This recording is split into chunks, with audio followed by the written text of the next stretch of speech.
ভোটে যে কারচুপি হয় সে কথা জানেন মমতা বন্দ্যোপাধ্যায় নিজেই বললেন। আজ বললেন ভোটে কারচুপি হচ্ছে, এখানকার লোক সেখানকার লোক ঢুকে পড়ছে, অন্য রাজ্য থেকে লোক ঢুকে পড়ছে, এক ভোটারের নাম তিন তিন জায়গায় থাকছে। পুলিশ এসব কিছু দেখছে না? পুলিশকে বলবো সতর্ক থাকুন, সজাগ থাকুন। পুলিশ মন্ত্রী ভরা মঞ্চে বসে থেকে পুলিশকে বলছেন সতর্ক থাকুন, সজাগ থাকুন। প্রশ্ন হচ্ছে পুলিশ মন্ত্রী নিজে জানেন না এগুলো হয়? হতে পারে না, তিনি নিজেই বলছেন মঞ্চে দাঁড়িয়ে থেকে। কারা করে জানেন না তিনি? আচ্ছা, আমরা তো বারবার রত্না বিশ্বাসের কথা শুনিয়েছি, রত্না বিশ্বাসের কথা এতবার শুনিয়েছি যে আমি জানি দর্শকদের প্রত্যেকের মুখস্থ হয়ে গিয়েছে। এতবার আপনারা রত্না বিশ্বাসের কথা শুনেছেন, যিনি জাকির ভাইকে বলছেন আরে জাকির ভাই আছে বাংলাদেশে, এখানে অনেকে রয়েছেন, তাদের আধার কার্ডের সমস্যা, জাকির ভাইকে বলবেন সে সব সমস্যার সমাধান করে দেবে। রত্না বিশ্বাস যে কথাগুলো বলেছে সে কথাগুলো শোনেননি মুখ্যমন্ত্রী মমতা বন্দ্যোপাধ্যায়।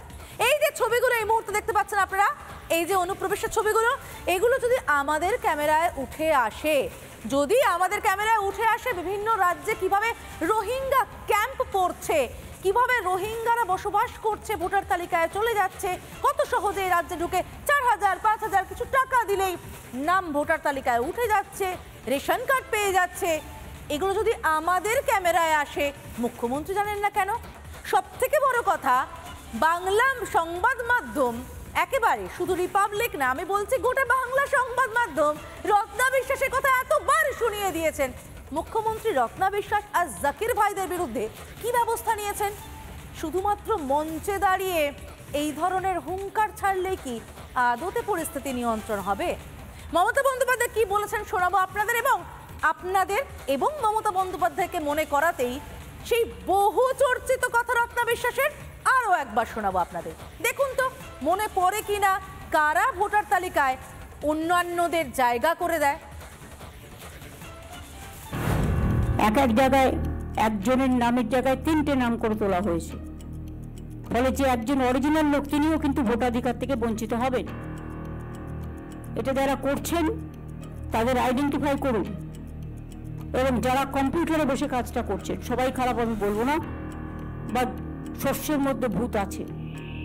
ভোটার লিস্টের কাজ চলছে, এখানে অনেক জাকিরদার নির্বাচনী এলাকায় অনেক বাংলাদেশি লোক এখানে বসবাস করেন।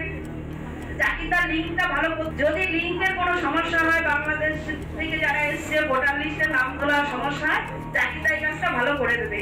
আপনারা সবাই যোগাযোগ করবেন এই অফিসে এসে, এই কাজটা অতি দ্রুত করবেন, কারণ আমরা চাই না একটা ভোটও বাইরে থাকুক। নানা ধরনের কন্টেন্ট দেখার জন্য লাইক করুন, শেয়ার করুন আমাদের ফেসবুক পেজ, সাবস্ক্রাইব করুন আমাদের ইউটিউব চ্যানেল। পাশাপাশি অন্যান্য ব্রেকিং নিউজের জন্য অবশ্যই চোখ রাখুন রিপাবলিক বাংলায়।